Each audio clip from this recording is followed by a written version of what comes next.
Good evening, ladies and gentlemen. Warmly welcome all of you to the guest lecture on corporate governance requirements and continuous listing requirements of the Colombo Stock Exchange.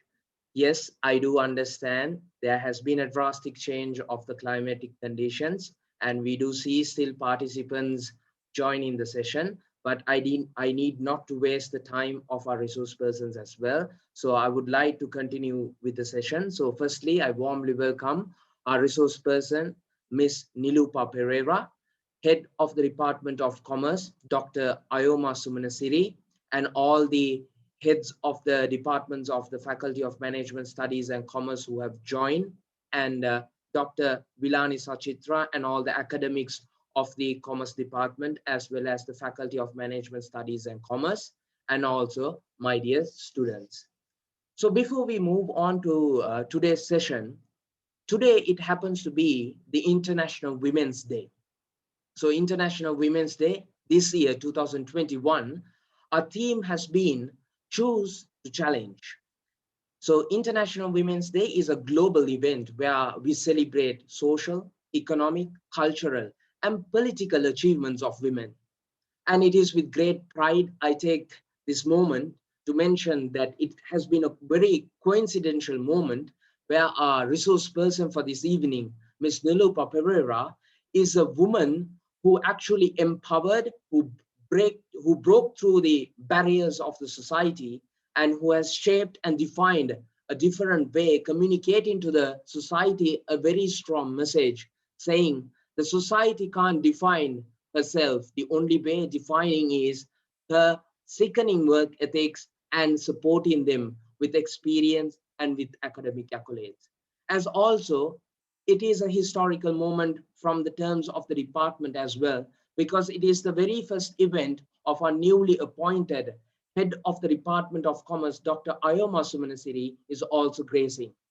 And she is also one of those typical examples for muscle women to give another motivation for our youngsters who has broken the stereotypic societal barriers which we encounter and has been uh, is providing a stepping stone for our youngsters to say that gender is not a limit, to say that if you believe on a dream, you can succeed and you can pursue it. So these two iron ladies are typical good examples supporting the theme of the International Women's Day, Choose Challenge. So without any further ado, I would like to introduce the resource person for this evening, Ms. Nilupa Pereira. She possesses 20 plus years of experience in strategic planning, as well as corporate finance and capital structures. She started her career, the corporate career at David Pierce Motor Company, and whereas he took her talents and skills to Bank of Ceylon, the investment banking unit, and later on she had a stint at Kenanga Investment Corporation Limited, which her contributions was immense and her contributions were incredible.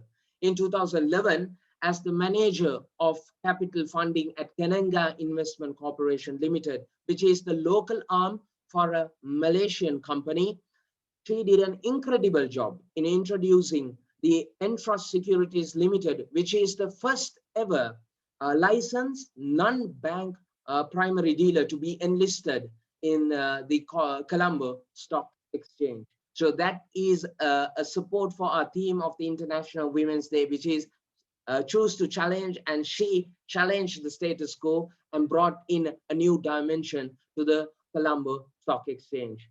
And also, her vast experience of 12 years at Colombo Stock Exchange actually had in different dimensions, in different disciplines, have helped her healthily climb the ladder, where she is currently the head of trading operations. Ladies and gentlemen, she is a list goes on. It doesn't end from head of trading operations. She is currently the head of trading operations as well as market surveillances and also corporate affairs of Colombo Stock Exchange. Nothing of these great achievements would have been possible if she didn't back it by great accolades of education qualifications. Ladies and gentlemen, our resource person, is a proud graduate of Master of Arts in Financial Economics of University of Colombo. And from the very same alumni, she graduated the Bachelor of Business. She got her bachelor's degree in business administration. And she is also associate member of the Chartered Institute of Management Accountants, as well as she is an associate member of the Institute of Certified Management Accountants, as well as she is an associate member of the Global Chartered Global Management Accountants. So without any further delays, Madam, the floor is over to you. Thank you very much for the introduction. Good evening, everyone. I'll take you through the continuous, just a minute, I'll share my screen.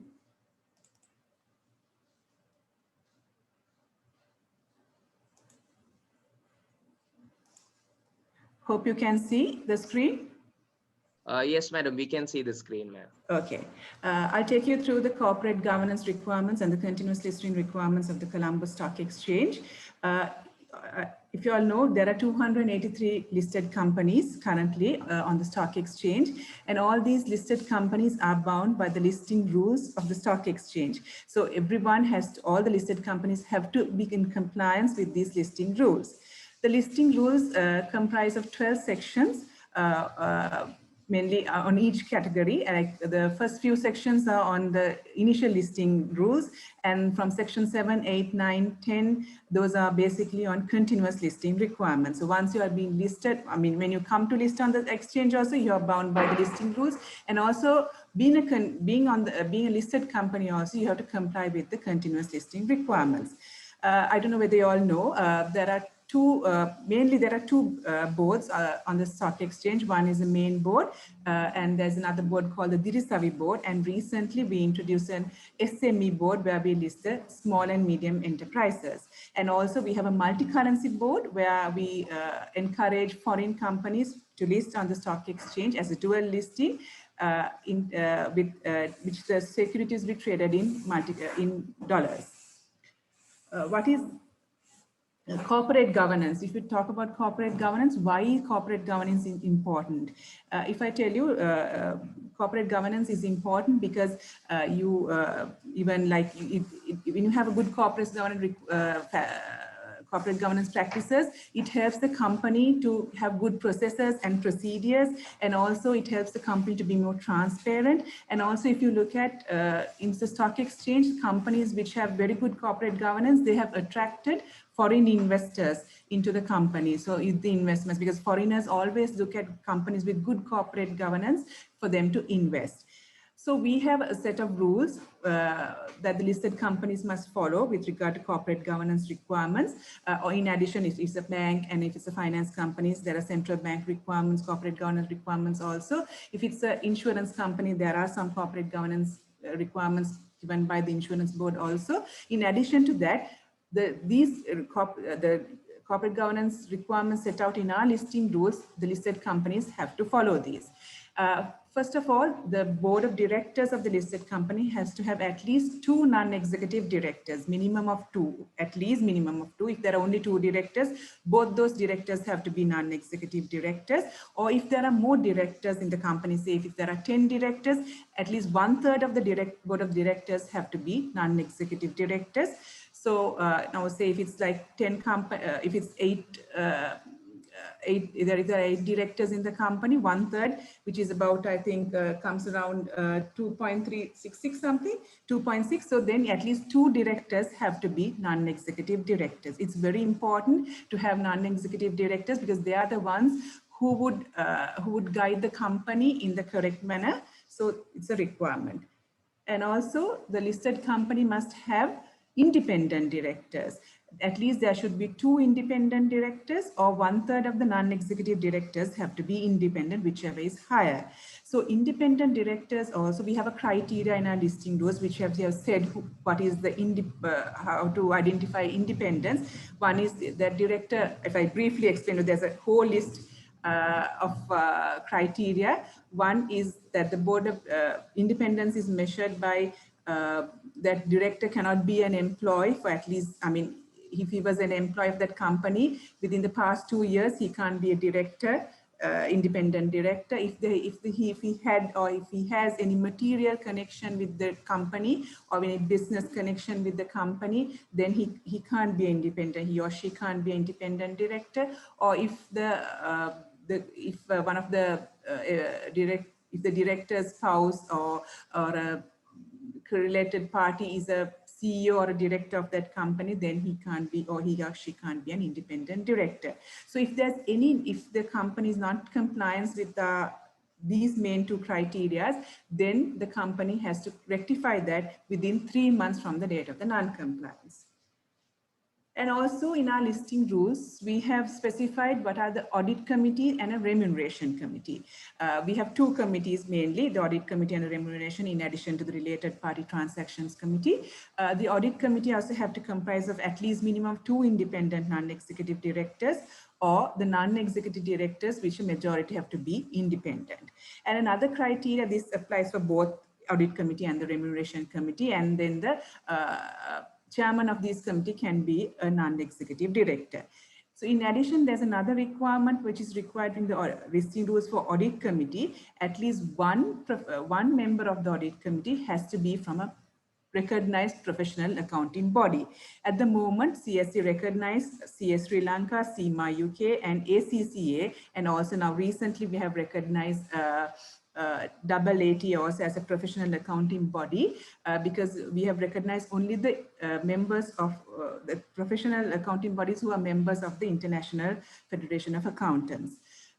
So that's the requirements of the Audit and Remuneration Committee. If I just briefly tell you what is the role of Audit Committee, the role of the Audit Committee is they have to oversee the preparation of the financial statements of the company, then the auditing, oversee the internal audit functions of the company. They have to ensure that there are proper procedures and policies with regard to internal audit and risk, and all that issues of the company have to be monitored by them. And they have to be involved in the appointment and the resignation of the auditors of the company, external auditors of the company. So that is the basic role of the Audit Committee.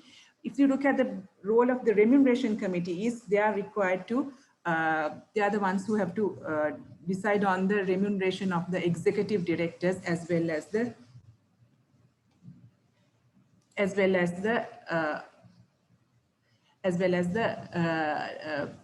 CEO of the company.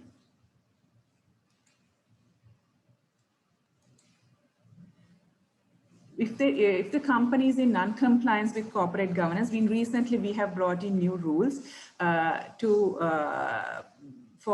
enforcement action for companies which are non-compliant with corporate governance rules.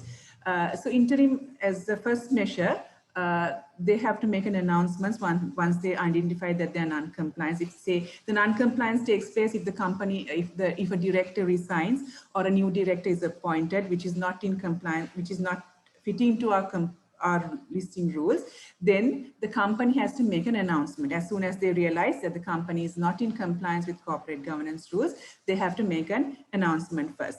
And then they are given 3 months to rectify this non-compliance. So once the company, and they have to continue making the non-compliance disclosure to the market. So this, the purpose of having these disclosures to the market is to make the investors aware, okay, look, this company is not in compliance with our rules, and especially with the corporate governance rules. So then actually the investors, mainly the foreign investors, will consider, okay, should I invest in this company because it's non-compliance with our corporate governance, which is very critical. Corporate governance is very critical aspect. So if the company is not in compliance, should we, exit from this company? So that's why disclosures are made with regard to that, not to embarrass or harass the company, but to ensure to protection of the investors. So if the company is in non-compliance with corporate governance requirement for 3 months, then after 3 months period expires, then the company will be transferred to the watch list. We have a new board, not a board, it's like a place where we transfer the companies, called the watch list. It's like an indication to the market, to the investors, to say, okay, be careful. It's like a sort of a red alert that we give. okay, these companies are not in compliance. Not only corporate governance, there are a few other, in my presentation, I'll explain, there are a few other, if the companies are non-compliant, a few other listing rules, they'll be transferred to the watch list. So once the company's been transferred to the watch list, they have to make an announcement to the market saying what are the actions they're going to take to remedy this. And even so, it's a lot of process that the listed company has to go through. So they have to tell at the general meetings, okay, and notify the shareholders what they're going to do, what action they are going to take, and all that. So after 6 months, after 6 months from being transferred to the watch list, then we will suspend the trading. So this is the indication. So transferring the watch list is indication to investors. It's time for you to, reconsider your investment decision, because this company is in the watch list, and within 6 months there will the trading will be suspended. So once trading is being suspended, you can't sell, you can't exit from the market, from that security. So you'll be stuck with that. So then, so it's an indication, this watch list is, as I said earlier, is an indication to the investors to be careful. And then once it's been suspended, then after another 6 months, the CSE will refer the matter to the CSE board to delist the company. So once the companies be delisted, it will no longer be a listed company, and even the shareholders will no longer hold shares of a listed company. They'll only have share certificates. And before I go to the related party transaction, I would like to give a few examples of recent non-compliance with corporate governance. What the few listed company, I will not mention the names. There was one finance company. Actually, this finance company was it's a licensed finance company. It was non-compliance with so many corporate governance rules. They were continuously non-compliance, and even they had related party transactions where they carry out extensive related party transactions without any proper procedures or policies. So then SEC had to give a direction. Those days we didn't have a watch list, or we didn't have rules like this to transfer the companies. So the SEC had to give a direction for us to transfer this company to the watch list. So now the company is in the process of being delisted also. There's another company which is regulated by central bank again, which is in the financial sector.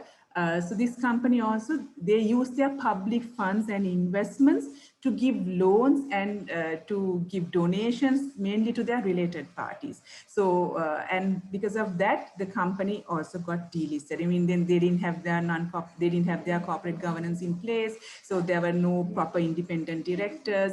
There were no proper non-executive directors. And then even if there are one or two independent directors, they didn't play their role properly. So they were actually were delisted. And there's another company which is also in the finance sector. This company also, the directors were not they didn't have proper corporate governance practices. So they also actually went to the level of a bankruptcy. But however, the independent directors there played a very good role. They came and informed the regulators of what is happening. That's the main role of the independent directors also. They came and they informed the regulators, okay, look, this is what is happening in the company, so for them to take action. And there's another company, which is a group company, which is into so many other sectors also. They actually made a related party, because I'll tell you later in my presentation about related party transactions. This company made a related party transaction where the company was going to transfer its shareholding in several of its subsidiaries to the parent company. And then what happened was they had creditors, so especially the debenture holders. So these debenture holders went to courts and prevented from the company transferring those shares to the parent company. And then what happened was then they started non-compliance with so many other requirements, and now the company is in a very bad state, but it's still listed. So those are the few examples, but failures of having good corporate governance practices. If I talk about related party transactions, we have rules on related party transaction also. The definition of a related party and the related parties transaction is same as the Sri Lanka accounting standards. But however, we have, for our purposes of our rules, we have defined what a related party is. A related party in terms of CSE listing rules is a person or an entity, is a related party of the listed company if it has been a related party during the preceding 6 months from the date of the transaction, or if the transaction is expanding over a period of time, then from the date of the transaction, if that party has been a related party, then it will be a related party.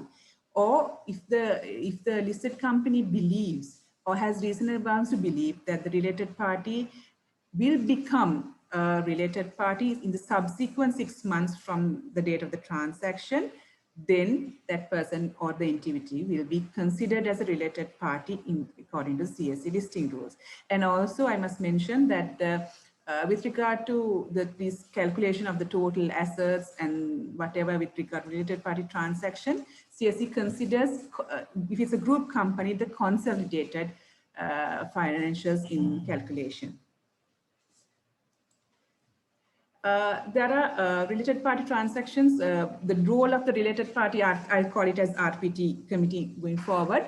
RPT, the role of the RPT committee is to review all recurrent and non-recurrent transactions. We have categorized the RPT transactions, related party transactions, into 2 categories as related recurrent transactions and non-recurrent transactions. So the related RPT committee has to go through all the related RPT transactions, both recurrent and non-recurrent, and then they have to, if required, then they have to give submit with their observations and comments to the board to get board approval for those transactions. And what is required is prior to the listed company entering into the transaction, the RPT committee has to review these transactions. So if the transaction takes a long period of time, then prior to the completion of the transaction, the RPT committee has to review. And also, I'm sorry, I couldn't mention earlier when I'm talking about corporate governance requirements, the parent company, if the parent company is listed, then the parent committee, audit committee, and the remuneration committee can function in the subsidiary as the subsidiaries remuneration and the audit committee.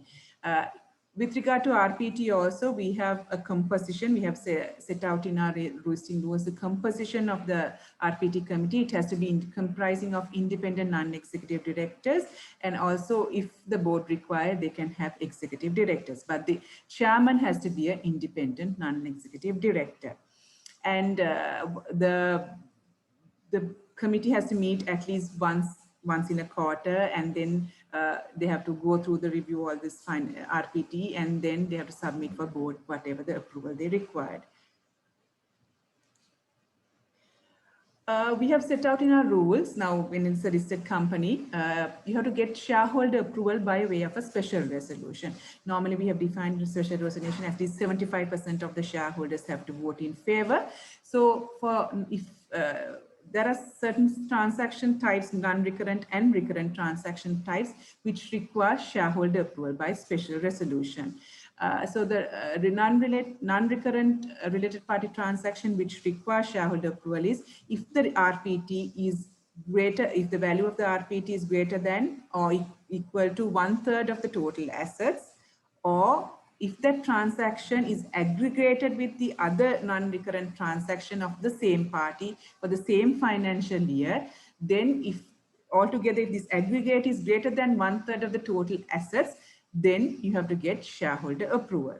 And also all acquisitions and disposals of the substantial assets of the listed entity or its subsidiaries to a related party, then they have to get shareholder approval. Whether it comes, either it's 1/3 of the total, if the transaction, if the acquisition is of the substantial asset is more than 1/3, then they have to get shareholder approval. So that's a criteria, but we have exempted few transactions from the shareholder approval. One is transaction between the listed company and its fully owned subsidiary, or transactions between fully owned subsidiaries of the listed company, or if the listed company offers a takeover, makes a takeover offer to a related party, then you don't have to make a disclosure. You don't have to get shareholder approval. or if the listed company has a transaction with the banks in a normal course, normal commercial terms, then you don't need to get shareholder approval. With regard to recurrent related party transactions, sorry, I didn't explain. Recurrent is like, I think you know, it transaction which takes place almost like every day in the normal course of business. Related party transactions, recurrent related party transactions, if the value of that related party transaction is more than 1/3 of the gross revenue, or if it's aggregated, if that transaction is aggregated with other transactions with the same party during that year, then if it's more than 1/3, then you have to get shareholder approval. And this transaction should not be in the ordinary course of business, and it should not be favorable to the related party. So if the terms are not favorable, if the terms are not favorable to the public and favorable to the related party, then you have to get shareholder approval. And also we require a listed company to make immediate announcements if it's it's applicable only for non-recurrent transactions. If the non-recurrent transaction value is more than 10% of the equity or 5% of the total assets, whichever the value is lower, you have to make an announcement. Or if the aggregation of this transaction with the related party, same party for the financial year, exceeds 10% of the equity or 5% of the total assets, then that transaction has to be disclosed to the market immediately. And also for subsequent transactions which exceed 5% of the equity with the same party have to be disclosed. So these announcements, you can go to, I'll show the CSE website later in my presentation.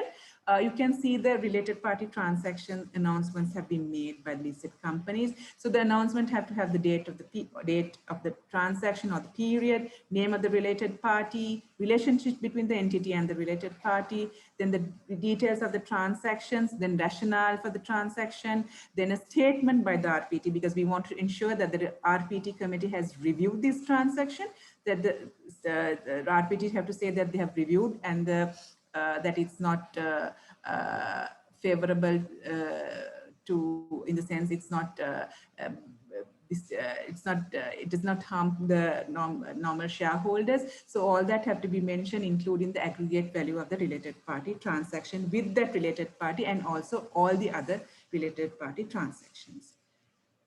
And there are also a few disclosures. I think we have made a lot of focus on the related party because we at CSE think it's very important that related party transactions are disclosed to the maximum to the shareholders to get an understanding what is happening inside the company, whether there are any favorations or, in the sense, any benefit given to the related party. So that's why a lot of disclosures and rules are on related party. So disclosures in the annual report is that if the non-related party, non-recurrent related RPT transactions, if the aggregate value exceeds 10% of the equity or 5% of the total assets, whichever is lower, has to be disclosed. We have mentioned in our listing rules that in the annual report, if you go through our listed company annual reports, you will see it is given in a tabular format. They have to give the name, the relationship, then the rationale, like what I said in the announcement. All those details have to be mentioned in the annual report. With regard to recurrent RPT transaction also, if the aggregate value exceeds 10% of the gross revenue, then that has to be disclosed in the annual report.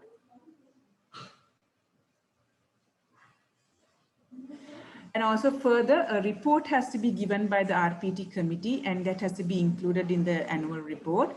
The report has to contain the name of directors of the committee, then the statement that the committee, statement from the committee saying that they have reviewed the transactions and they have informed what the observations of the board of directors, the policies that have been adopted by the board and the procedures adopted by the board with regard to the RPT, then the number of meetings, as I said, mentioned earlier, at least they have to meet once in a quarter. So all that have to be stated in the annual report, in the report of the RPT committee. Then the board of directors also have to give an affirmative statement saying that they are in compliance, or if they have no transactions, RPT transactions, say that there are no RPT transactions. And the the committee members of the RPT have to have knowledge about the about to review the RPT transaction. If they don't have the knowledge, they have to get expert advice on this. And also, as I mentioned earlier, the substantial assets, if they can't value, they have to get, they should get external advice on that. Then that has to be, the party that they get advice on the valuation has to be an independent party. So they have defined they can't have any relevant interest, they can't be employees of that group, all that. So they have, it has to be totally independent. So that's basically about the related party transaction review, related party transaction rules. And also here also the, as I mentioned earlier, if the parent company is a listed entity, then the parent company's RPT committee can function in the subsidiary as the RPT committee of the subsidiary.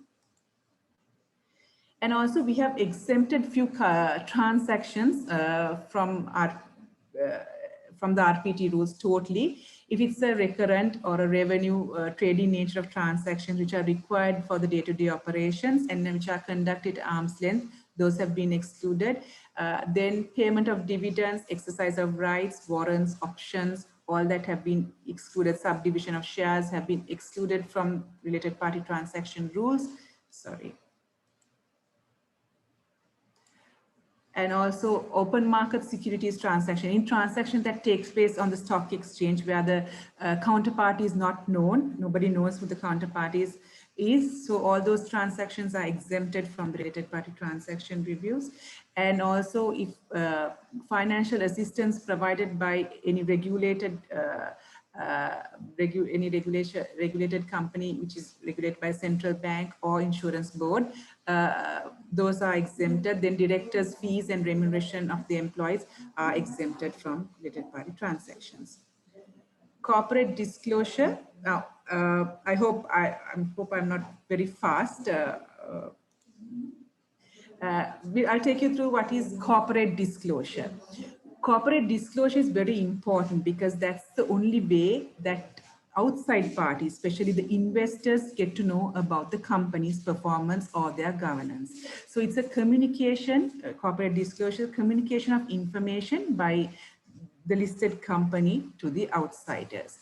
So why corporate disclosures are important is investors get a better understanding of what is happening in the company so that they can make their investment decisions. As I mentioned earlier, if the companies are non-compliant with corporate governance requirements, they are required to make disclosures every month. So that will help the the investors to identify or understand what is wrong with the company or if the company is doing really well. So those things, it's important. Because of that, corporate disclosure is very important. And also it helps to improve the transparency of the listed company. And also for good governance, so corporate disclosure is required. So our section 7 and section 8 talks about corporate disclosures. Both of these sections have on corporate disclosures, and the listed companies have to be compliant with these rules.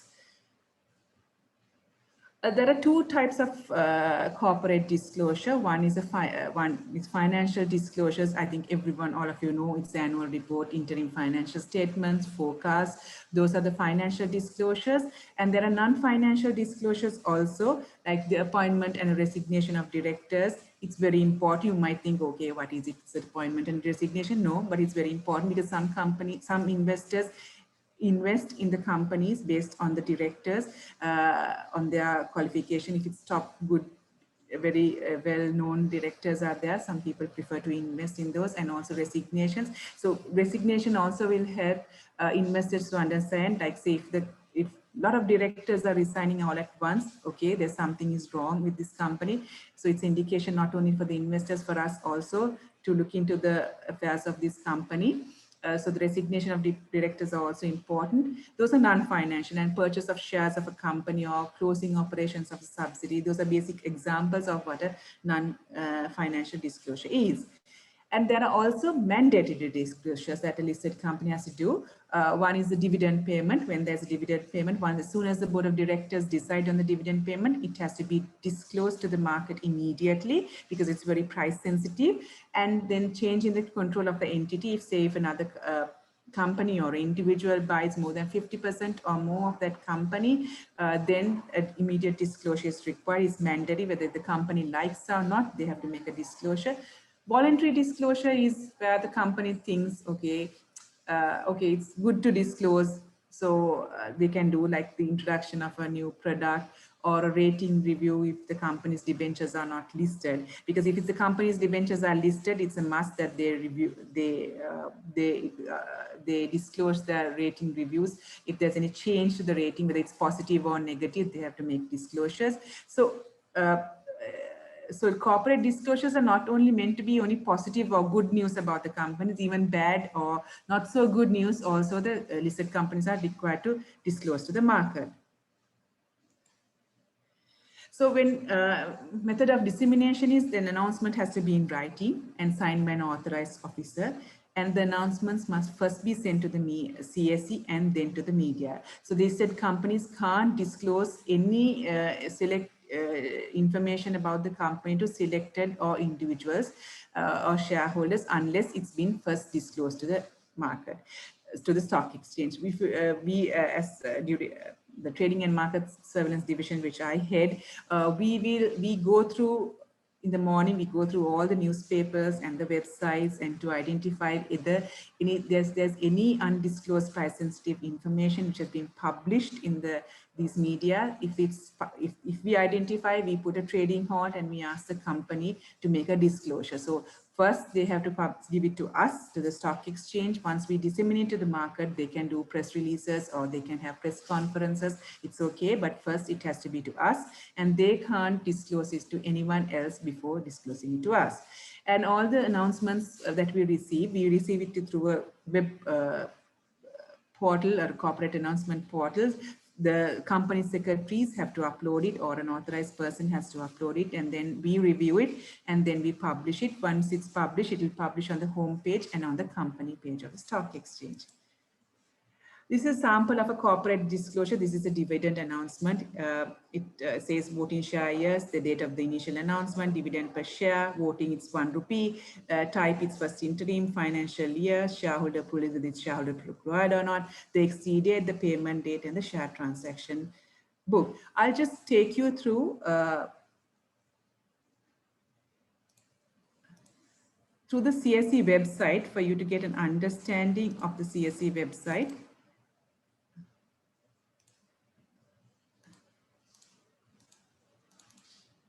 Can you see the website?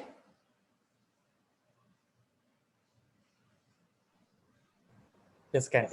Yeah, okay. This is our CSE website. So we have here the ASPI S&P index, then the market, at the moment market is closed. Then if you look at the top part, it says the market. We have everything that the investor needs is in our website. It gives all the trading summary, whatever, then the debt, funds, then the corporate disclosures. Here you get the listed entity. You can see if I take you to the trading status. If you click the trading status, the dealing suspended companies are here. The trading suspended, I mentioned, if their companies are non-compliant with certain listing rules, we transfer them to watch list, then to trading suspended. Trading suspended companies are here. So you can get all that information. Then the boards, I talked about the main board, the reserve board, then the watch list, then second board, all that information is there. Then as investors, you can get to know what the transaction costs, trading sessions, investor complaints, all that is there. Then the rules, I mentioned about listing rules. CSE listing rules are also here under regulations, the listing rules, the trading rules, the CDS rules, the stockbroker rules, all the circulars that have been sent by CSE, the SEC directives, and all the other notices are also here.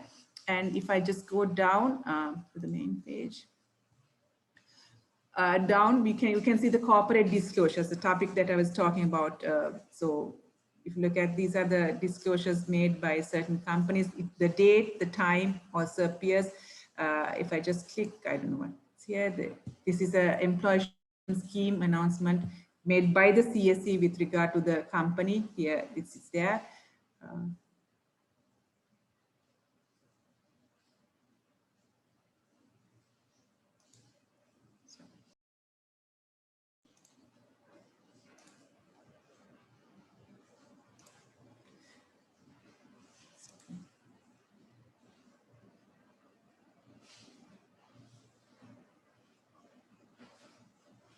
Nilufer, you can click the stock exchange site. Then so How other do one. I do it? Other one. Colombo Stock Exchange web page. Which one? This one? Yeah. You can just click here. No, that's not that. No, no. Stock Exchange site. The same web page. Yeah, I've just missed it. No. Yeah. You got to share again, I think.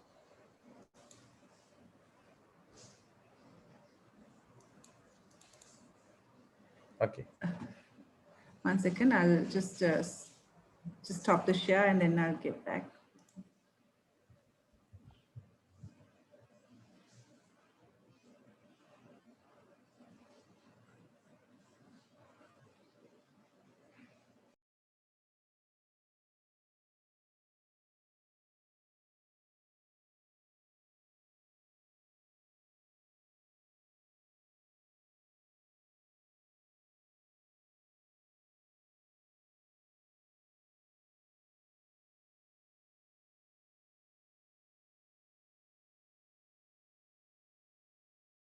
Can you see now? Yeah. Now Okay. Okay. So if you go down, you get the corporate disclosures, then the financial reports of the listed companies, whatever that was announced recently. This site can, the homepage of the CSE contains all the announcement made by all the listed companies for the last the past 5 days only. Then you get the CSE circulars, then the non-compliance disclosures that I said. Now, going forward, I'll tell you some of the here the corporate governance non-compliance disclosures are here. So you can basically get an understanding of what are the disclosures. I'll just take you through. If you know the code, you can type the code. If you don't know the code, you can type the name of the company here. Say John Keells Holdings. That's the company that everyone is, sorry, I've typed on. John Keells Holdings. You can get here the company profile. In the company profile, you get all the details about the board members. The chairman is Krishnan Balendra, then all the board directors' names and their the status of the directorship, if it's a non-executive director or independent non-executive director, all that is there. Then you get to the financials, you get the annual reports for the, I think for the past 10 years. Then you get the quarterly reports. The latest one is on the top. Then if there are any other reports like press releases or whatever the company has done, you get all that. And then you get the announcements also. John Keells announcements for the past, I suppose, past 10 years you can get here. I just click on a cash dividend announcement made by John Keells. You can see the voting share as one that I showed earlier, the payment date, all that is there. So as students, you all can go through these websites, CSE website, and get an understanding about the company. So these corporate disclosures are very important. As I said earlier, it's very important that you that the investors go through the corporate disclosures, because that's how they get to know what the company is doing. The financial statements are important. I know it comes after about about annual reports comes after 5 months, quarterly comes after 45 days. But still, it's very important that you know, you go through this. So as students, I would encourage you all to go through the annual reports, the quarterly, and get an understanding of what is happening in the company, and also the disclosures. Also.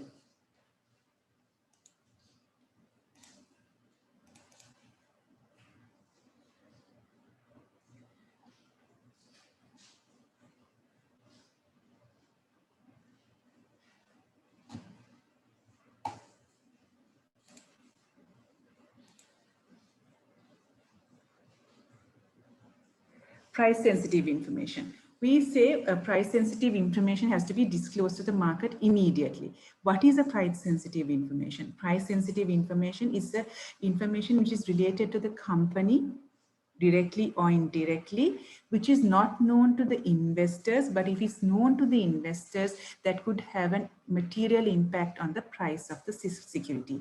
So if I know a price, say, if John Keells is going to sell one of their top top hotels, say they're going to sell Cinnamon Lakeside. So if I, as an investor, if I knew that information, that's, I consider it as material, then if I knew that, then if I was going to buy or if I was going to sell, my decision or my price for that stock, John Keells, would change based on that price sensitive information. For example, look at a dividend. So if I knew, say, his company is going to declare a 10 rupee dividend, which is very material, the 10 rupees. So if I knew that if the company is going to make a dividend announcement, then my decision of purchasing that share and the price will change. So these type of information we consider as price sensitive information. So we have set out a basic guideline in Appendix 8A of our listing rules,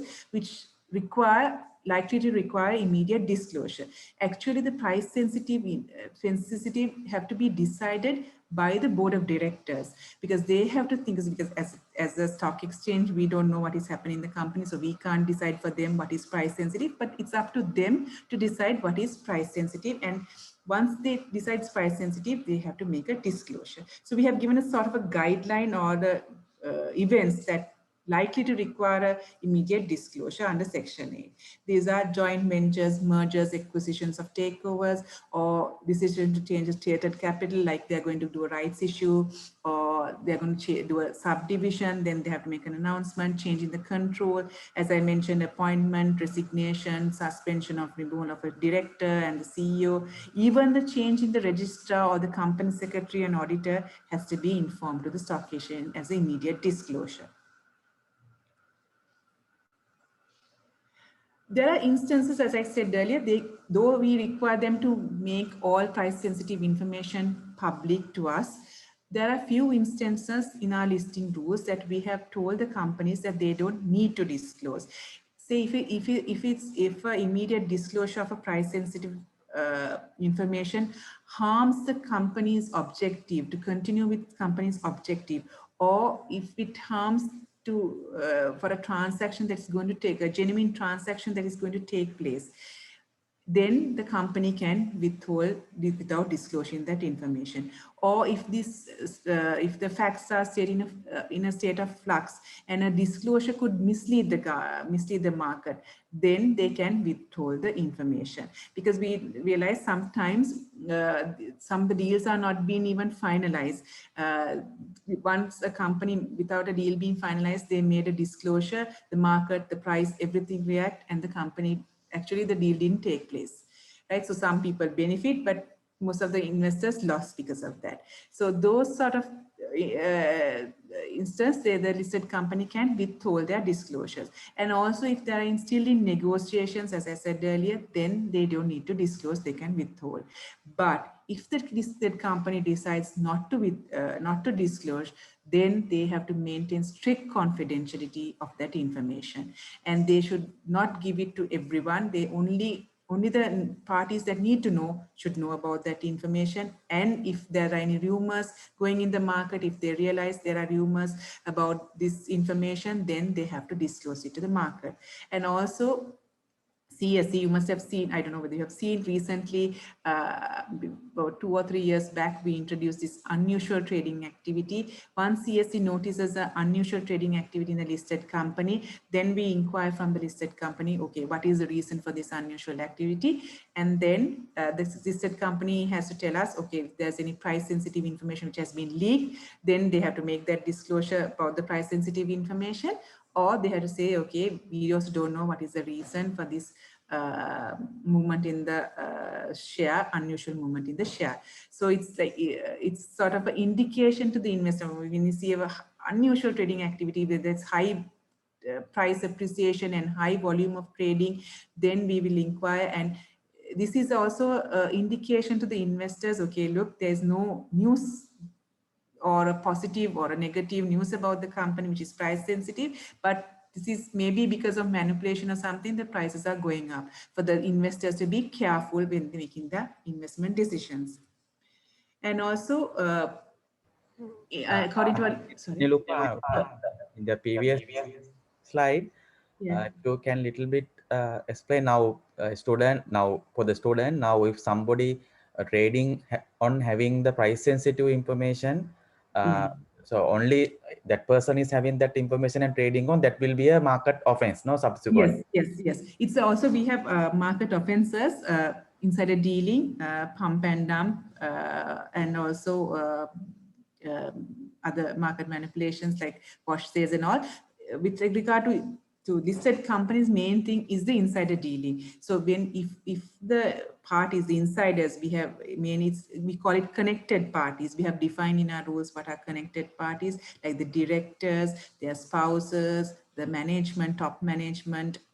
They are considered as insiders. Even sometimes the auditors.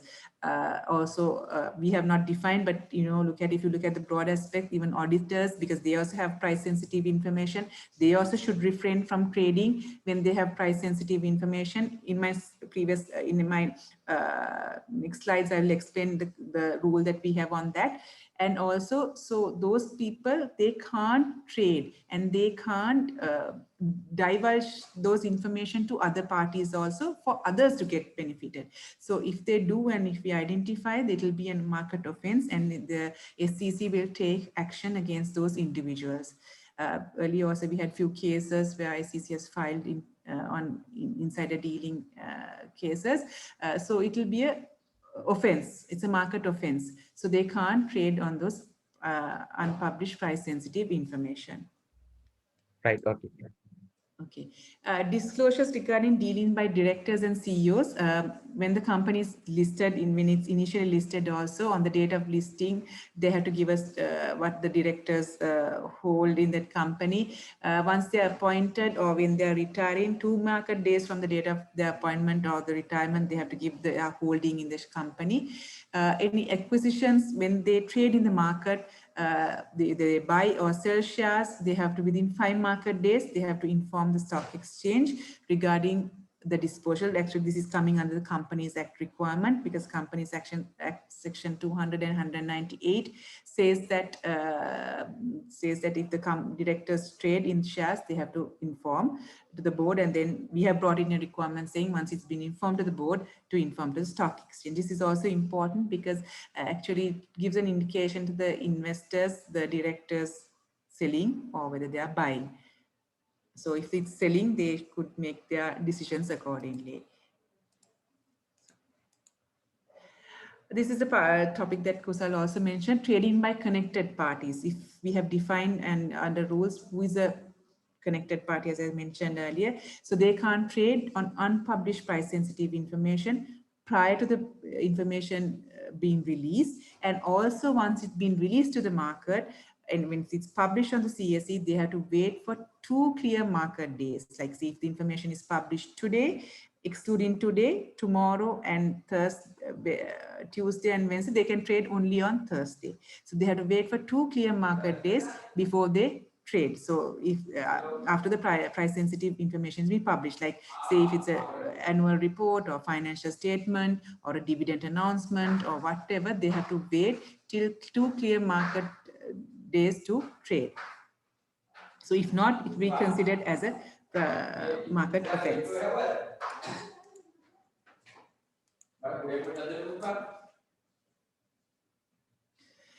Dividend payments, as I mentioned earlier, we have rules on dividend payments also.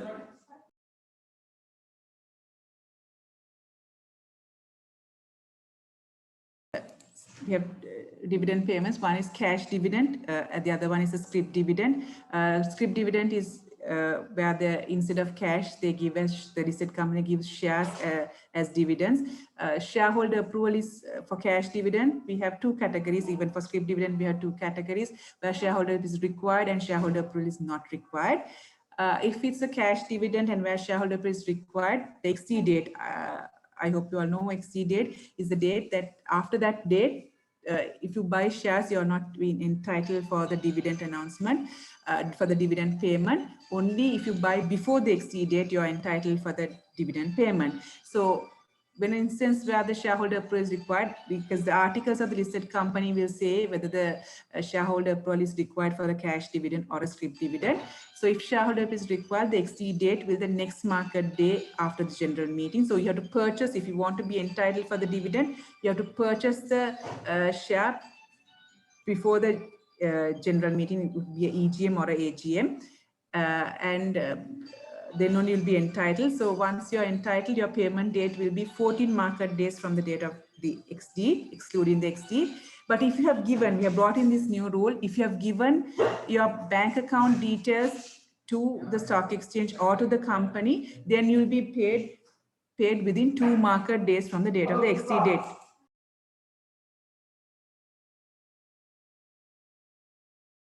You'll be paid within 2 market days from the XD date. Sorry about that. If the shareholder approval is not required, then the XD date will be the 7th market day from the announcement, excluding the XD date. And also the payment will be made within 14 market days from the XD date, excluding the XD. And if you have given your bank account details through slip payments and all that, the investor will be paid the dividend within 2 market days. With regard to a scrip dividend, same apply. If shareholder approval is required, then the next market day will be the XD date. And within 7 market days, the shares will be uploaded to the respective CDS accounts. And if shareholder approval is not required, then the next market day after the allotment date will be the XD date. And within 14 market days from the announcement, the shares will be uploaded to the CDS account of the shareholders. There are continuous listing requirements, as I said earlier, under Section 7, that the listed company, if you are a listed company, you have to follow these until you remain as a listed company. So one is the annual report. The annual report has to be submitted to the stock exchange within 5 months from the end of the financial year. And in our section 7.6, we have set out what are the disclosures that should be in the annual report. I've not said it here because it's a lengthy, there are a lot of disclosures that will be made. If I mention a few, the name of the directors, from the name of the directors, the name of the shareholders, top 20 shareholders, the public shareholding, then to the extent of trade unions, if the listed company has a trade union, that has to be mentioned. If they have any agreements with the trade union, then that has to be mentioned. And also if the listed company, even the buildings, number of buildings that the listed company has in the land, that also has to mention, the lands available, all that have to be stated in the annual reports. It's a lengthy process. If you like, you can go through section 7.6, sets out the disclosures that need to be in the annual report. And also another thing I wanted to state here is that earlier we used to tell the listed companies that they have to submit 35 copies to the stock exchange, and also they have to give CDs to the shareholders. But now we have changed that rule. Now the listed company, they can submit the annual report in any form that they require, in terms of the Companies Act and in terms of the articles. In any form, like it doesn't have to be CDs or hard copies. Now they can send a URL or a QR code, or they can send a link in an email or WhatsApp, whatever. It has to be sent to the shareholders. The shareholders have to receive it. Of course, if the shareholder wants a hard copy, because if shareholder doesn't want a soft copy, shareholder can request the listed company to give a hard copy, and the listed company has to give a hard copy to the said shareholder. And even to the stock exchange, now the requirement is only 2 hard copies. Even stock exchange requires only 2 hard copies, one with the original signature. So that's basically about the annual report. And then the interim financial statements. The first 3 quarters of the first 3 quarters, the listed company has to submit the interim financial statements within 45 days. And for the 4th quarter, within 2 months, it has to be submitted to us. So here we have said that it has to be in line with LKS 34, and then it has to be signed by 2 directors, and it has to have the original signatures, which in the document that has been sent to us, and it has to say that the financial statements are not audited. So another requirement is the public holding requirement. So public holding, we have defined in our listing rules what a definition of a public is given. So we have exempted the directors, their relevant interests, their indirect holding, direct holding, holdings by the subsidiaries or parent companies. All that has been exempted from the definition of public. So excluding all that is considered as public. So it's also defined the public holding, and also we have linked the public holding of the company to the float adjusted market capitalization. If I tell you how float adjusted market capitalization is calculated is, you take the total market capitalization of the listed company and you multiply it by the public holding percentage. Now, when you from your total shareholding, you have to exclude all the parties that I said which don't fall under the definition of public, and then you can arrive at the total public shareholding, number of shares, and it is a percentage of the total shares. Then you get the public holding percentage. Then you multiply it from the total market cap. Then you get the float adjusted market cap. As I mentioned earlier, there are two boards, as I told you, the Dirisavi board and the main board. For the SME board, the small and medium enterprise board, we don't require the public holding criteria. There's no requirement for them to have a public holding. But for the Dirisavi board, we have given them two options. One option is that if their market cap is more than 1 billion, then the public holding percentage is 7.5. If it's less than 1, it has to be 10. For both options, the number of public shareholders have to be 200. So they have to satisfy these two criteria as the public holding percentage as well as the number of public shareholders to comply. So that's for the Dirisavi board. Then we have for the main board. For the main board, the bigger companies, we have given 5 options. The first option is if the float adjusted market cap is more than 10%, then the number of public shareholders is 500. If it's less than, if it's 7.5, then the public holding percentage is 5%. 5 billion is 7.5, then 2.5 it's 10. If it's less than 2.5, you have to have 20% public holding percentage, and the number of public shareholders is 500. It doesn't change for each option, but here also the companies have to satisfy the public holding percentage as well as the number of public shareholders. So if the company is in non-compliance, this is mainly because if the company has a good public holding. There are some companies which have a public holding about 90%. Some companies have about 80%. Some companies have about 4%, 5%. So when you have a good public holding percentage, it helps the company because liquidity of the company improves. So there will be a lot of liquidity and people can buy and sell shares because it's held by the public, not by the strategic investors or the major shareholders. So how can they rectify this issue? Is they can issue shares through a public subscription. This is public. Some people think only public subscription should take place only at the time of listing. No. Once you're listed also, you can go for a public subscription. The initial one is called the initial public subscription. The later one, once the company is listed, if they go for a public subscription, it's called a public they can go for a public subscription and increase, give more shares to the public and increase their public holding. And also the non-public shareholder can sell down their shares to the public. So we notice some companies do that. They sell down, the major shareholder sells down part of the holding. Say if a major shareholder who owns about 80% or 90%, selling down 5 or 10% is okay for them to comply with the rules. And also any other ways of bringing down increasing the public holding. Sometimes we have noticed that if the company is on the main board, because they want to comply with the public holding requirement, they come to the Dirisavi board because the Dirisavi board public holding compliance is less. Its maximum is 10%. So if they are sometimes in order to comply, they come down from the main board to the Dirisavi board. But for Dirisavi board company, of course, there's no other board to go down because we don't transfer them to the SME board. So they have to remain, or they have to comply with it. Otherwise, there are enforcement action that we take if the company is non-compliant with public holding, which I will discuss later. So as I said earlier, if the listed companies have to comply with their listing rules, with the listing rules, if they don't comply, we will take enforcement action. Actually, we started these enforcement action rules somewhere around in 2018. So that's where we introduced the watch list board also. So the companies which don't comply will have to be transferred to, CSE will take enforcement action.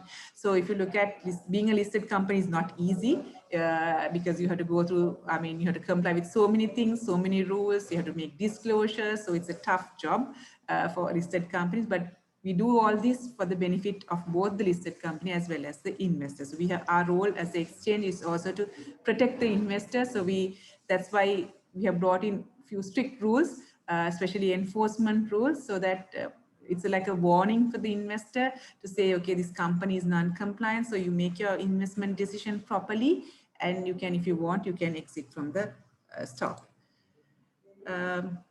As I said earlier, we mainly transfer the company to watch list. Then we publicly reprimand them. We publish notices saying the companies on these companies are on the watch list. If you look at, as I showed earlier, they are on the website, as well as we have this document called SMD. In the SMD Stock Market Daily, that's also available in our website under publications. In that also we publish the companies which are on the watch list, and then in the end we delist the company from the official list. So those are the basic things that we do for non-compliance with listing rules. As I said earlier, we have brought in special, for some listing rules, we have brought in specific enforcement action.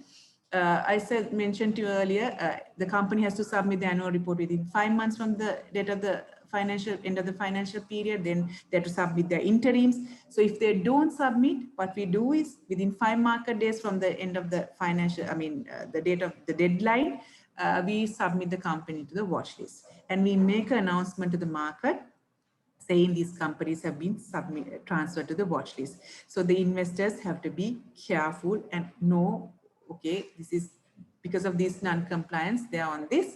So we actually, because if without financial statements or without financial information of the company, you can't make your investment decision, and also you can't trade. Without knowing anything about the company, at least whether it's company profitable or loss or whatever, without that, it's very difficult to trade. So that's why we brought in a new rule. Earlier we didn't have this. Now we have brought in, they'll be transferred to the watch list, and once they are transferred, they have to make disclosures every month saying what action they are going to take to rectify, when they are going to submit these annual reports or the interim. So they have to say all that. And if they are in the watch list for 3 months, if they don't, once they submit the annual report or the interim, then we transfer them back to the normal board, or the main board or the Dirisavi board, whichever the board they were listed in. And so if they don't comply and if they remain on the watch list, then after 3 months, we suspend trading. And after another 1 year, after 12 months, we refer to our board for a delisting. Then we have brought in a new role for modified opinion, which modified we have defined as adverse, and which the auditor's report has an adverse or a disclaimer. We consider it basically not having accounts or not submitting accounts. So for those, we have taken very strict rules in the sense, if the audit report contains a disclaimer or adverse audit opinion, within 5 months from receiving that audit opinion, the CSE publishing that, we transfer the company to the watch list, and they are required to make announcements first day of each month. And also at the annual general meeting, they have to announce what are they going to do to rectify this, and how they're going to rectify all that. And also then after 6 months, we are going to suspend trading of the company, and then of course they can rectify. Once they rectify, if they can rectify it, they can rectify and make a announcement to the market saying that they have rectified. The board has to give a declaration, audit committee of the company has to give a confirmation that they have rectified, and of course the auditor also has to give a declaration or a letter saying that the company has resolved the matters arising, which which has given the reason to the adverse opinion, audit opinion. So once everything is, if they give that, then this we will transfer, once we receive the auditor's certification or auditor's letter, when they will transfer them to the back to the normal board. If not, they will remain in the they will remain trading suspended, and then we will refer to the board for a delisting. Of course, they can ask for a deferment from ISCC from trading suspension and also from being delisted, but then they have to give SEC some good reasons why the SEC should not consider them not being trading suspended or being delisted. And also we have brought in enforcement action for emphasis of matter on going concern, and also a qualified audit opinion. So if the audit report contains a qualification or emphasis of matter on going concern, we transfer the company to the watch list. It's the same process as earlier. They have to make announcements, tell the company to be aware, telling the investors what they're going to do and all that. And then here, of course, more than the modified opinion, we have given them time. They have been given 15 months from being transferred to the watch list before we suspend trading. So they have more time, because we consider this as less serious than it is also serious, but less serious than the modification. So that's why I've given them 15 months to rectify it. And if they don't rectify it within 15 months, we will suspend trading. And then after that, we will refer it for delisting for the board. And also here also they can, once if the auditor and the audit committee and then the board gives a declaration or a certification of a letter saying that the matters have been resolved, then we will not suspend trading or delisting. And also, as I mentioned earlier, non-compliance with minimum public holding requirements. We have brought in enforcement action.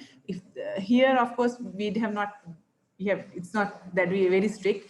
Only thing, if they are non-compliance, they have to make an immediate disclosure.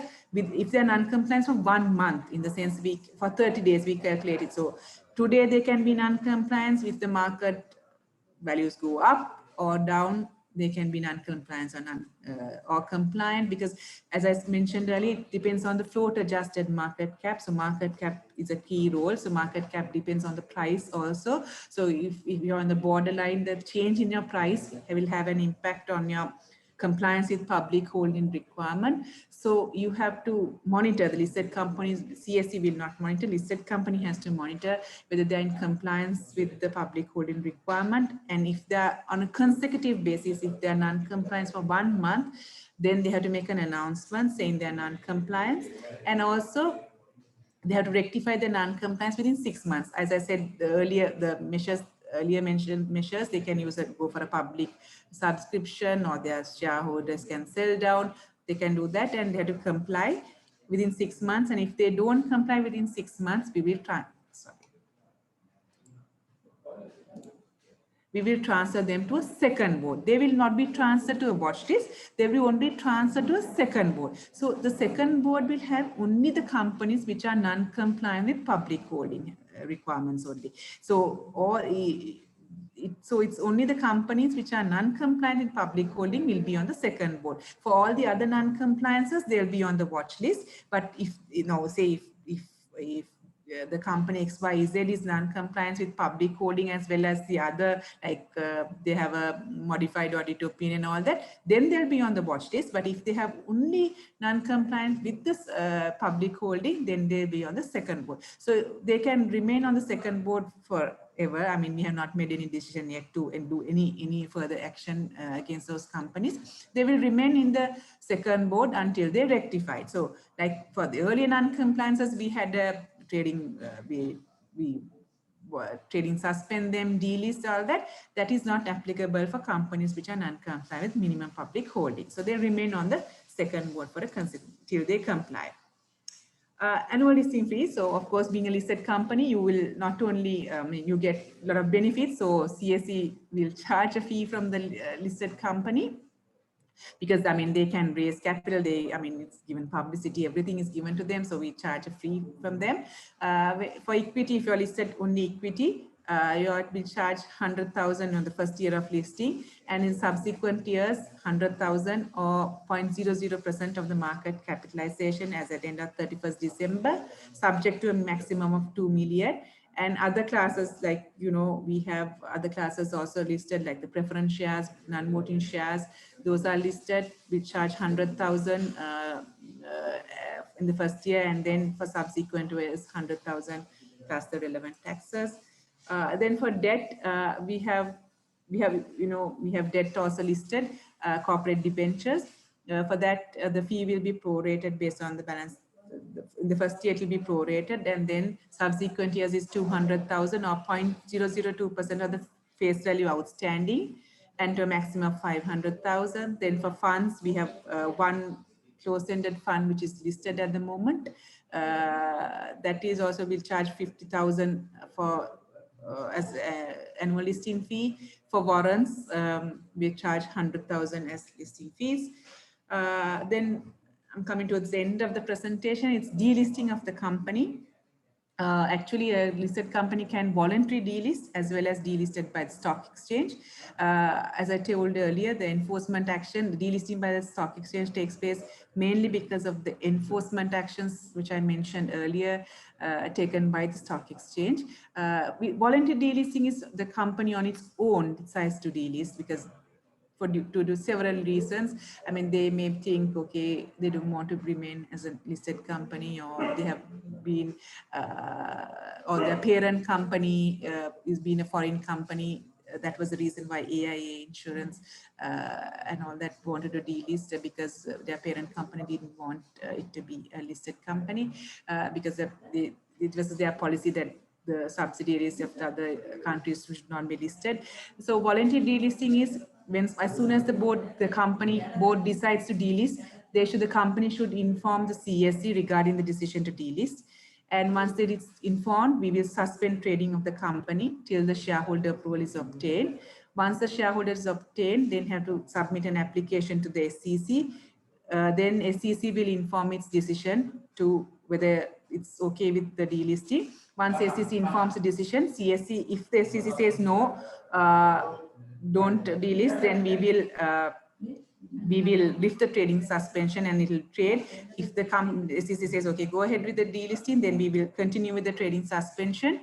And thereafter, once they get this SEC approval, the major shareholder had to buy back the shares at the price approved by the SEC. Normally, if they take the last 1 year highest trading price for the price, and then once the company is delisted, once the companies, the CSE will delist once the shareholders are being paid for their shares which they sold to the company. That's the process for voluntary delisting. The process for delisting by the CSE is that once, as I mentioned earlier, it's because of the enforcement, mainly because of the enforcement action. Once the board approves the delisting, CSE will issue a press notice saying that the company is going to be delisted. Here, of course, once it's delisting by the CSE, in some cases, I mean, we have not yet delisted the company where the shareholder was paid a fee for their shares, which was basically without any price being paid to the shareholders. The CSE will issue a press notice, and then if any person is aggrieved by the decision of the CSE to delist, can complain to the SEC, then can make a complaint to the SEC within 14 market days from the press notice. And then after 14 market days, CSE will write to the SEC and ask whether there's any concern or any issues with regard to the delisting. Once the SEC gives the approval, CSE will delist the company and will delist the company. So that's basically my presentation today. So if you have any questions, you can ask me now. How do we take questions, Kusal? I think Sachin sir will moderate. Yeah. Okay. Okay, thank you very much, madam. I would stop sharing the screen. Okay. So before we move to the question and answer session, next in line is the question and answer session. Just to give a summary of Give me a second. Just to give a summary of what we have done so far. It was a very interesting session for all of us, especially coming from a person who has a well nurtured and experienced, I would say. So always Colombo Stock Exchange in very recent years was in the very spotlight. For an instance, on the 22nd of January, the Colombo Stock Exchange recorded the single highest number of scores, and then the conditions got worse on the 12th of February, where we recorded the worst number of single points for a day. And then again on 22nd of February, if I'm not mistaken, we were able to upgrade ourselves and remake history. So it was always in the spotlight, and it is kind of an artery for the heart of an economy. So just to give a summary of what we have learned so far, that was a great value addition. We went on to discuss in the governance requirements. We discussed about the non-compliance with the corporate governance, the rules, the related party transactions. Then we learned about the corporate disclosure, especially when you were explaining the corporate disclosure factor. It's suddenly popped into my mind the importance of small things also can change the stock market and can define a separate dimension. For an example, the world's richest man, Elon Musk, once tweeted saying Signal, and from that very moment, the New York market started to react in a different way. People started investing on Signal without knowing what is Signal in the first place. So those things can change the price sensitivity aspects, the price sensitivity information which we need to have. The minimum price, public holding, as well as the enforcement actions were very well explained. I think you covered a massive area within I think about 1 and 15 minutes. So thank you very much, madam. Just to conclude, before we conclude the session, I will just open the session for the audience. If they have any questions and questions, it is time to throw them. So our resource person would help you guys with her answers.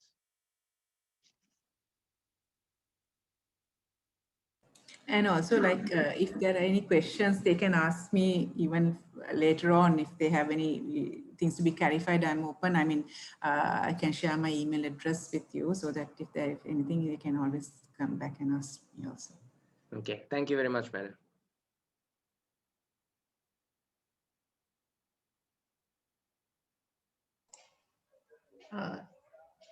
Sachin sir, do I allow to ask a question? Yes, yes. Vilani madam, Nilupa, Miss Nilupa, Vilani madam is one of our senior Yes, lecturers in the department. I don't think that I'm getting some priority from the student, but I have some clarification Okay. for enhance my knowledge. Yeah. Ma'am, it's a very interesting one. First of all, I would like to say thank you very much for making this kind of valuable presentation today with this guest lecture. Thank you. Ma'am, if the company getting delisting, as you mentioned clearly with that one, do they have a second option to come back to the main listing again? Yes, they can, but then they have to satisfy the criteria, whatever that is applicable at the time they come to listing. Now, like we change our listing requirements. No, I mean, yes. So most of the time we recently also we changed our listing requirements. So if they decide to come back again to list, the listing criteria that is applicable at that time, they have to satisfy. Then they can list. That's no issue. Do they have any timeline? That mean, like you said, 6 months or 8 months or 9 months? No.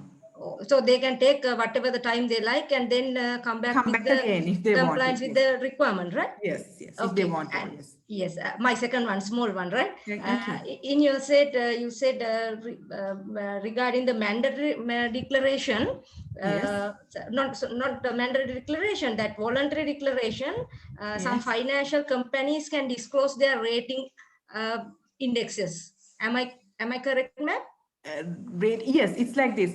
Now, our listing rule says if the company's debentures are listed, then it's a must that they disclose the rating changes, like say as well as the issuer's rating as well as the instrument rating. So now, say if the company doesn't have listed debentures, then at the moment it's not a requirement for them to disclose the rating requirements. That's my concern, because financial institution, the rating are very important information for the investors.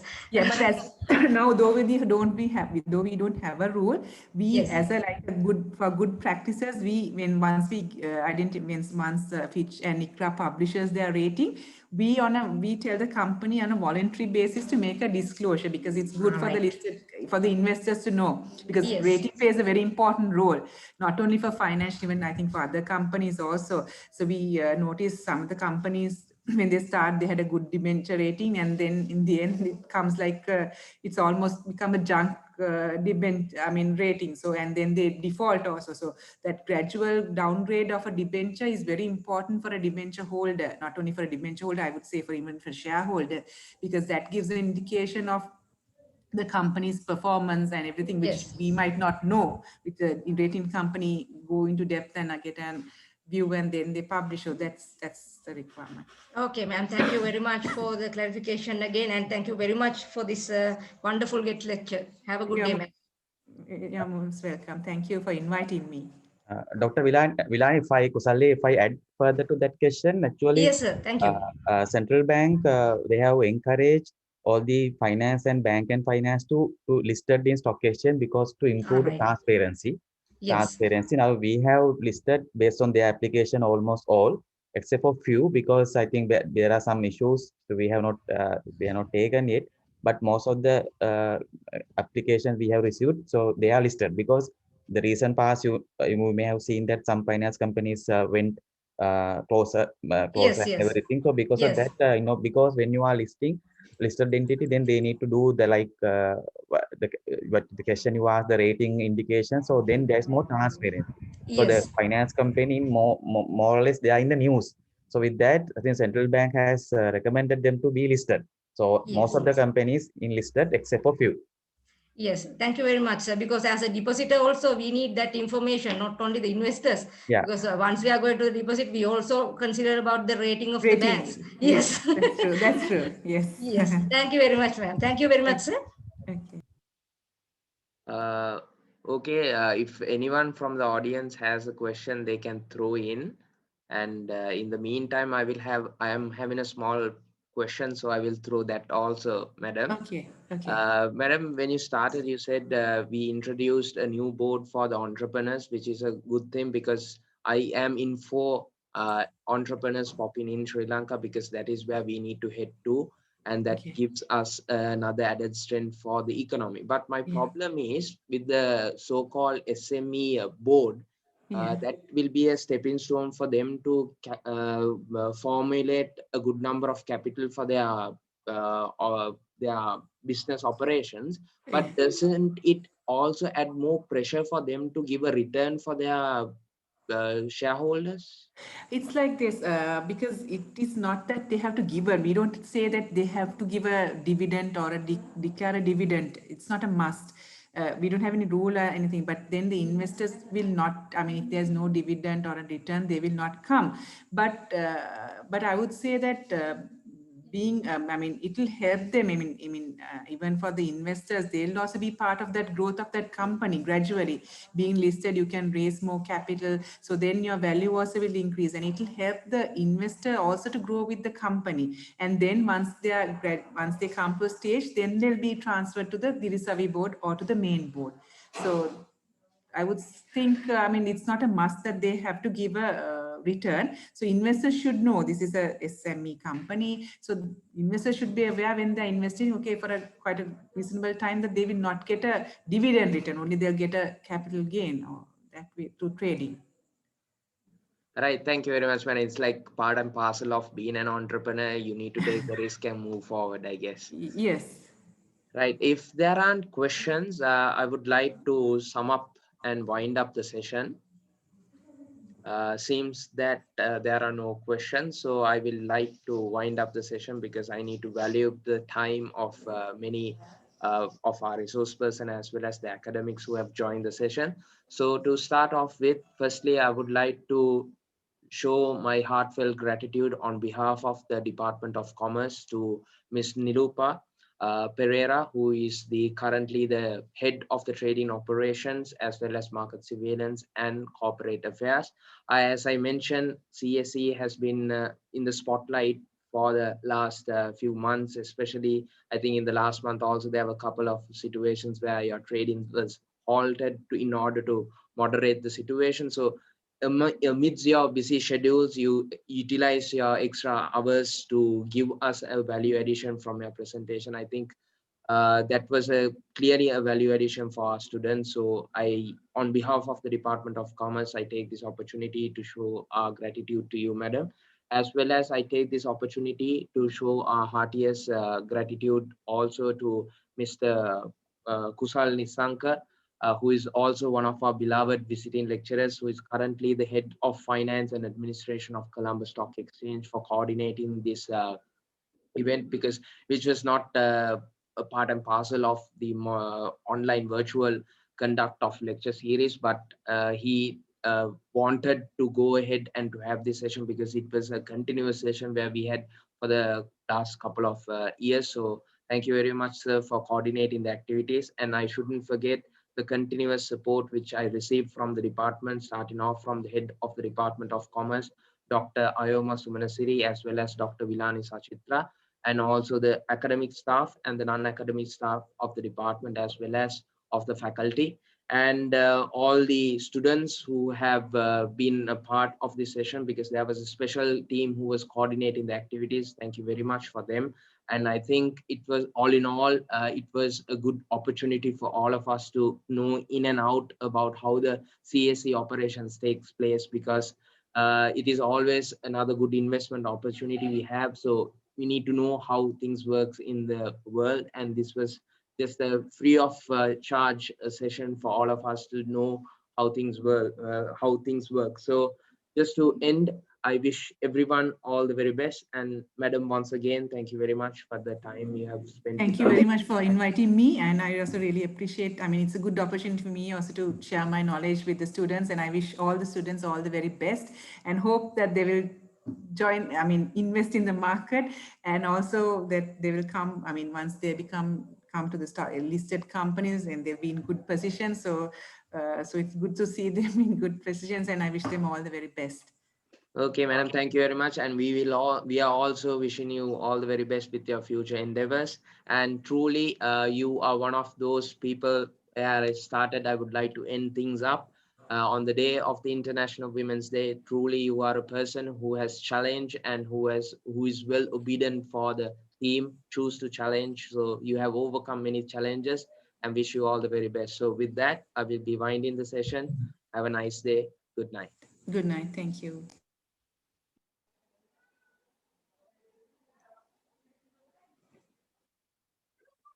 In the meantime, students, with that, we will be winding off the guest lecture, but we have already shared you the link for your lecture series, where Kusal sir will continue from where we have stopped last week, and you can join that session. Kusal sir will take over that session. Thank you very much. I will be ending this meeting. Please log into the provided link.